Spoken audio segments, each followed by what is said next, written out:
सो hi everyone, कैसे हैं आप सभी। आशा करता हूँ आप सभी बहुत अच्छे होंगे। तो स्वागत है आप सभी का एक और नई वीडियो में। तो आज की वीडियो में एक 400 वाट एम्पलीफायर सर्किट डायग्राम की एसटीडी करने वाले हैं। जी हाँ साथियों, ये एम्पलीफायर 400 वाट एम्पलीफायर होने वाला है। इसमें जो आउटपुट स्टेज लगी है वो करीब 4 पेयर की यहाँ पर आउटपुट स्टेज लगेगी। और इस सर्किट की खास बात यह है कि इसमें जो जो भी कंपोनेंट फिल किए जाएंगे वो आसानी से लोकल मार्केट में देखने को मिल जाते हैं। तो देखिए, एक सब्सक्राइबर ने कमेंट किया था कि जो आप डायग्राम सर्किट देते हैं, इससे यदि हम एम्पलीफायर बनाना चाहें तो किस प्रकार से इसकी पीसीबी डिजाइन कर सकते हैं। तो नेक्स्ट वीडियो में इसी टॉपिक पर बनाने वाला हूं कि आप किस प्रकार से मेरे दिए गए सर्किट डायग्राम की मदद से एक एम्पलीफायर को डिजाइन कर सकते हैं। तो वो वीडियो आप जरूर देख लीजिएगा, जिसकी लिंक आपको डिस्क्रिप्शन में मैं अवेलेबल करा दूंगा। तो आइए साथियों, इस वीडियो को शुरू करते हैं। अभी तक आपने इस चैनल को सब्सक्राइब नहीं किया तो सब्सक्राइब भी कर लीजिएगा। तो आइए वीडियो में आगे बढ़ते हैं। तो ऊपर आप रेड कलर की लाइन देख रहे हैं, ये हमारी पॉजिटिव 70 वोल्ट की लाइन है। और नीचे जो ब्लैक कलर की लाइन देख रहे हैं, ये हमारी नेगेटिव 70 वोल्ट की लाइन है। ये दोनों ही लाइन यहाँ पर डीसी में है।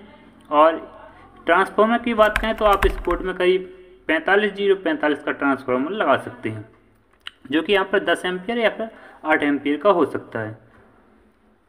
तो इसकी पावर सप्लाई किस प्रकार से डिजाइन की जाएगी, तो आप ये मेरी वीडियो देखकर पता कर सकते हैं कि आखिर एक 400 वाट एम्पलीफायर की पावर सप्लाई कैसे डिजाइन की जाएगी। तो जिसकी लिंक भी मैं आपको वीडियो को डिस्क्रिप्शन में अवेलेबल करा दूंगा। तो आइए इस वीडियो को स्टार्ट करते हैं। देखिए साथियों, यहाँ पर हमने जो इनपुट स्टेज के 2 ट्रांजिस्टर यहाँ पर ड्रॉ कर लिए हैं। वो ये दोनों ही ट्रांजिस्टर यहाँ पर 2N5101 ट्रांजिस्टर होंगे, यानी दोनों ही ट्रांजिस्टर यहाँ पर PNP ट्रांजिस्टर होंगे। और जैसे कि आप जानते हैं, दोनों ट्रांजिस्टरों के एमीटर को कॉमन कर हम यहाँ पर 0.7 वोल्ट लाते हैं। कि यहाँ पर हम यानी इन दोनों ट्रांजिस्टरों के एमीटर पर हमें पॉजिटिव में 0.7 वोल्ट लाना होता है। एक्चुअली यहाँ पर क्लियर नहीं होता कि कभी कभी आपको यहाँ पर 0.6 वोल्ट, कभी कभी आपको यहाँ पर 0.7 वोल्ट या फिर 0.8 वोल्ट भी यहाँ पर आपको देखने को मिल जाते हैं। तो जो बैलेंस वोल्टेज होता है, यानी जो मिडिल का वोल्टेज होता है, वो यहाँ पर 0.7 वोल्ट होता है। यानी इतना वोल्टेज, यानी इसके लगभग का वोल्टेज आपको यहाँ पर देखने को मिल जाता है। तो देखिए, यहाँ पर मैंने 0.7 वोल्ट यानी लिख भी दिया है। तो जब भी आप इस प्रकार के एम्पलीफायर में फॉल्ट फाइंड आउट करेंगे तो आपको यहाँ पर 0.7 वोल्ट देखने को मिल जाए, तो आप समझ लीजिए कि आपकी जो इनपुट स्टेज है वो यहाँ पर ओके है, यानी इसमें कोई भी फॉल्ट नहीं है। क्योंकि यदि हमारे ट्रांजिस्टर वगैरह यदि यहाँ पर शॉर्ट होते हैं तो यहाँ पर 0.7 वोल्ट हमें देखने को नहीं मिलती। यहाँ पर हमने 0.7 वोल्ट लाने के लिए हमने यहाँ पर एक और ट्रांजिस्टर ड्रॉ किया है। तो इसके कलेक्टर को डायरेक्टली हमने इस ट्रांजिस्टर के एमीटर के साथ कनेक्ट कर दिया और इसके एमीटर को हमने एक रजिस्ट्रेशन के थ्रू पॉजिटिव सप्लाई से कनेक्ट किया है। ये ट्रांजिस्टर भी यहाँ पर PNP ट्रांजिस्टर ही है। तो जैसा कि आप जानते हैं कि जब तक किसी ट्रांजिस्टर की बेस पर हम कोई भी वोल्टेज नहीं देते तो वो ट्रांजिस्टर वहाँ पर कंडक्ट नहीं करता। तो इस ट्रांजिस्टर को कंडक्ट कराने के लिए हमें इस ट्रांजिस्टर की बेस पर भी वोल्टेज लाने होंगे। तो इस ट्रांजिस्टर के बेस पर करीब आपको 1 वोल्ट से लेकर 0.7 वोल्ट के बीच में वोल्टेज देखने को मिल जाएंगे। यहाँ पर इस ट्रांजिस्टर की बेस पर हमने 2 डाइकोड यहाँ पर लगाए हैं। दोनों ही डाइकोड यहाँ पर 1N4007 डाइकोड होंगे। तो देखिए, जब तक हम इस ट्रांजिस्टर की बेस पर एक लोड रिजेक्टेशन नहीं लगाएंगे, जब तक आपको यहाँ पर 0.7 या फिर 1 वोल्ट के लगभग वोल्टेज यहाँ पर देखने को नहीं मिलेगा। तो देखिए साथियों, इस ट्रांजिस्टर की बेस पे यानी जो यहाँ पर इस वोल्टेज के लिए यानी 0.7 वोल्ट के लिए ट्रांजिस्टर लगाया है, इसकी बेस पर हमने यहाँ पर 15 के 2 वाट की यहाँ पर रिजेक्टेशन लगाई है। तो देखिए, आखिर यहाँ पर आपको वोल्टेज कैसे मिल जाते हैं, यानी जो हमारे वोल्टेज होते हैं वाइसिंग वोल्टेज, वो आपको किस प्रकार से मिल जाते हैं।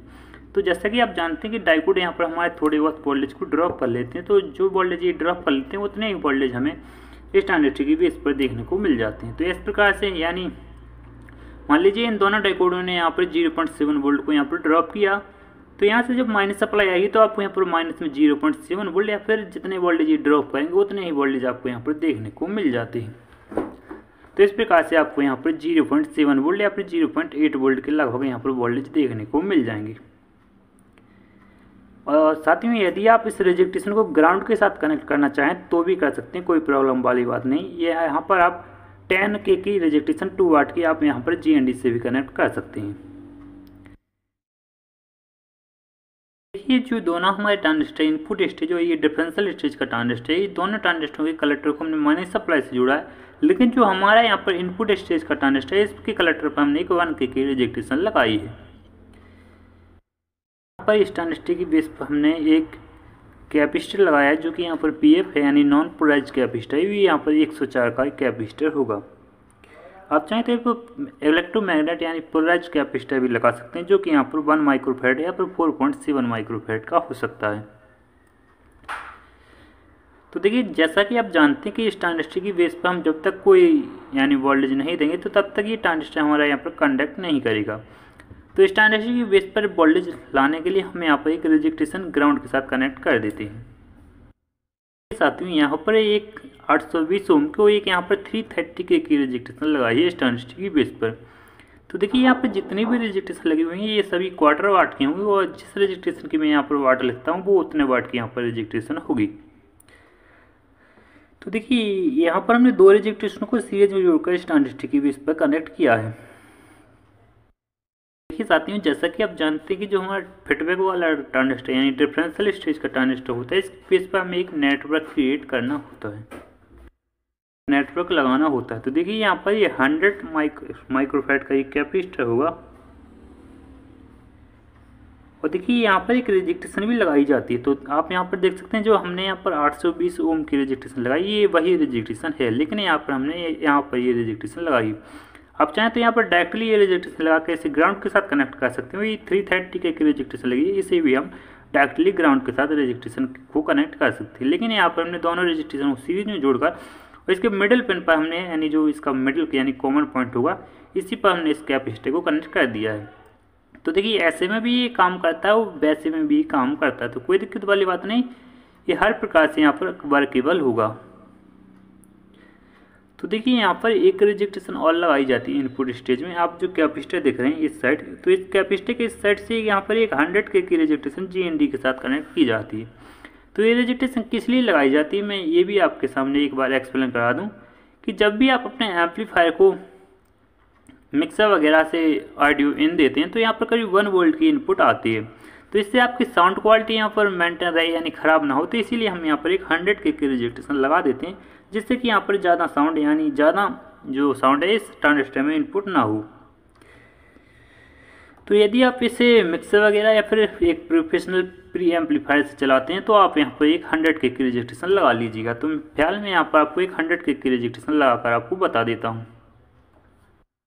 यहाँ पर आप देख सकते हैं कि ये हमने यहाँ पर ये 100 के की रजिस्ट्रेशन लगा दी है। यदि आप इस एम्पलीफायर में 1 वोल्ट की इनपुट देते हैं तो आप ये रजिस्ट्रेशन लगा सकते हैं, या फिर इससे कम वोल्ट की इनपुट देते हैं तो आप ये रजिस्ट्रेशन मत लगाइएगा।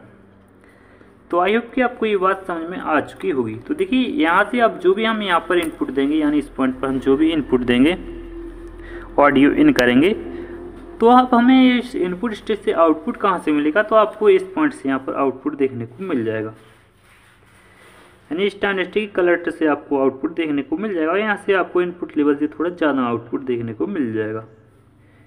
तो देखिए आपके मन में किसी भी प्रकार की कोई कन्फ्यूजन ना हो इसीलिए मैंने यहाँ पर एक रेड कलर का पेन यहाँ पर यूज किया है। तो देखिए यहाँ पर 2 वायर हैं, तो इसी इन दोनों वायरों को मैंने एक ही बार में दोनों वायरों को यहाँ पर क्रॉस कर दिया है। तो आप समझ जाइएगा कि यहाँ पर एक क्रॉस वायर का सिंबल है। तो देखिए इस पॉइंट से आपको यहाँ पर आउटपुट देखने को मिल जाएगा। तो देखिए जो भी हमें यहाँ पर आउटपुट मिलेगा इस आउटपुट को थोड़ा और बूस्ट करने के लिए यानी एम्पलीफाई करने के लिए हम यहाँ पर एक और ट्रांजिस्टर यहाँ पर ड्रॉ करते हैं। साथियों यहाँ पर अभी हमने जो सर्किट ड्रॉ किया है इतने जो ये ट्रांजिस्टर हमने यहाँ पर जो रजिस्ट्रेशन और डायोड ड्रॉ की है ये हमारा वॉइसिंग सेक्शन कहलाता है एम्पलीफायर का, और इसी सेक्शन से हमारी साउंड क्वालिटी डिसाइड होती है कि हमारी किस प्रकार की यहाँ पर साउंड क्वालिटी यानी इस एम्पलीफायर से हमें किस प्रकार की साउंड क्वालिटी आउटपुट होगी, क्योंकि हमारे वॉइसिंग वोल्टेज से ही हमारी साउंड क्वालिटी डिसाइड होती है। यदि हमारा यहाँ पर वॉइसिंग वोल्टेज का प्रॉपर अरेंजमेंट किया गया है तो हमें यहाँ पर बहुत अच्छी साउंड देखने को मिल जाती है। तो देखिए यहाँ पर यदि आप यहाँ पर क्वार्टर वाट या फिर हाफ वाट की रजिस्ट्रेशन लगाते हैं तो आपको उतनी अच्छी यहाँ पर साउंड देखने को नहीं मिलती। यानी जैसे ही आप यहाँ पर अपना हाई वॉल्यूम लो कर यानी ओपन करते हैं हाई वॉल्यूम तो आपके यहाँ पर साउंड थोड़ी ख़राब यानी फटने लगती है, और यदि आप यहाँ पर 1 वाट की रजिस्ट्रेशन लगाते हैं तो आपको यहाँ पर क्लियर ही साउंड सुनाई देती है। यहाँ पर हमने ये एक 220 ओम के रजिस्ट्रेशन यहाँ पर जो डायोड यूज किए हैं 4060 डायोड हैं, ये दोनों रजिस्ट्रेशन यहाँ पर 4.7 की हैं, और ये चारों यानी ये तीनों रजिस्ट्रेशन यहाँ पर 1 वाट की रजिस्ट्रेशन होगी। तो देखिए इस ट्रांजिस्टर को अपनी वर्किंग फ्रिक्वेंसी यानी अपनी आईडीओ रेंज में रखने के लिए यहाँ पर एक वेस्ट टू कलेक्टर PFP लगाया जाता है। यहाँ पर ये 220 PF यहाँ पर लगाया गया है। तो यहाँ पर 100 नैनोफैराड का या फिर आप यहाँ पर 330 PF भी लगा सकते हैं। यहाँ पर हमने जो फीडबैक की लाइन होती है यहाँ पर ड्रॉ कर दिया और ये रिजेक्टेशन जो फीडबैक रिजेक्टेशन होती है यहाँ पर 330 के की रिजेक्टेशन होगी और इसी रिजेक्टेशन के ऊपर आपके एम्पलीफायर का गैंग डिसाइड होता है कि आपको यहाँ पर कितना गैंग लेना है। तो यदि आप इसकी वैल्यू को ऊपर या अप या डाउन करते हैं यानी कम या ज़्यादा करते हैं तो आपको इस एम्पलीफायर का गैंग भी कम या ज़्यादा होता हुआ मिल जाएगा। तो देखिए यहाँ पर एक बूस्ट का कैपेसिटर भी लगाया जाता है। यहाँ पर मैंने 220 माइक्रोफैराड 100 वोल्ट का कैपेसिटर लगाया है और साथ में जितने भी इस एम्पलीफायर में यानी कैपेसिटर लगेंगे वो सभी यहाँ पर 100 वोल्ट होंगे, क्योंकि हमारा जो पावर वोल्टेज है वो यहाँ पर करीब 70 वोल्ट है। तो आप यहाँ पर 100 वोल्ट की कैपेसिटर लगा सकते हैं। यहाँ पर हमारा जो बाइसिंग सेक्शन है और ये जो इसकी इनपुट स्टेज है ये हमारी यहाँ पर कंप्लीट हो चुकी है। अब हमें केवल यहाँ पर ड्राइवर स्टेज को ही यहाँ पर ड्रॉ करना है। तो देखिए यहाँ पर जो इतना है यानी इतना सर्किट है, इसकी इनपुट स्टेज और जो बाइसिंग सेक्शन है, इस जो भी ये काम करता है ये एक लिमिटेड एम्पियर पर काम करता है। तो यहाँ पर एम्पियर को लिमिटेड यानी करंट को लिमिटेड करने के लिए यहाँ पर एक रिजेक्टेशन लगाई जाती है। तो ये रिजेक्टेशन 100 ओम 1 वाट की रिजेक्टेशन होती है और दोनों साइड ये रिजेक्टेशन लगी होती है। तो इससे होता क्या है कि जो हमारा इतना सर्किट जो हमने अभी ड्रॉ किया इससे एक लिमिटेड करंट मिल जाता है यानी कम करंट मिल जाता है। और जो हमारी ड्राइवर स्टेज होती है इससे हमें ज़्यादा करंट की आवश्यकता पड़ती है, तो हमें यहाँ पर ज़्यादा करंट देखने को मिल जाता है। तो दोनों ही रिजेक्टेशन यहाँ पर 100 ओम 1 वाट की रिजेक्टेशन होती हैं।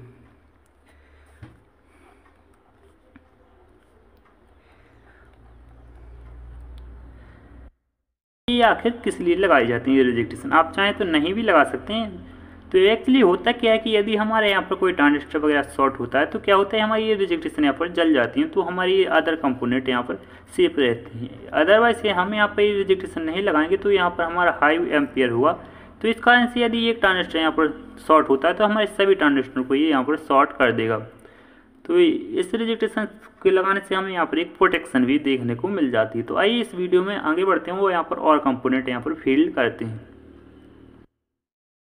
तो देखिए यहाँ पर हमने 2 ड्राइवर यानी जो हमारी फर्स्ट ड्राइवर स्टेज होगी उसके यहाँ पर हमने यहाँ पर ट्रांजिस्टर ड्रॉ कर ली है। ये ट्रांजिस्टर हमारा जो होगा यहाँ पर 340 ट्रांजिस्टर होगा और ये हमारा 350 यानी MJ 340 और 350 हमारे ये ट्रांजिस्टर होंगे जो कि यहाँ पर हाई वोल्टेज ट्रांजिस्टर होते हैं। तो देखिए दोनों ट्रांजिस्टरों के कलेक्टरों को सप्लाई से जोड़ा गया है और इस ट्रांजिस्टर की बेस को जो भी यहाँ पर सिग्नल मिलेगा वो यहाँ से मिल जाएगा और इस ट्रांजिस्टर की बेस को जो भी सिग्नल मिलेगा वो इस पॉइंट से देखने को मिल जाएगा।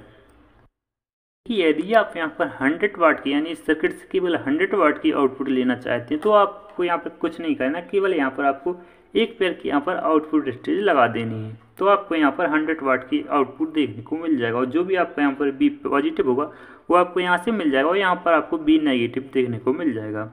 और ये रिजेक्टेशन आप यहाँ पर 100 वोल्ट या 100 ओम या फिर 120 ओम की यहाँ पर लगा सकते हैं। और लेकिन यदि आप यहाँ पर 400 वाट की आउटपुट लेना चाहते हैं तो ये रिजेक्टेशन यहाँ पर 270 ओम की होगी और दोनों ही रिजेक्टेशन यहाँ पर 1 वाट की आप लगा सकते हैं।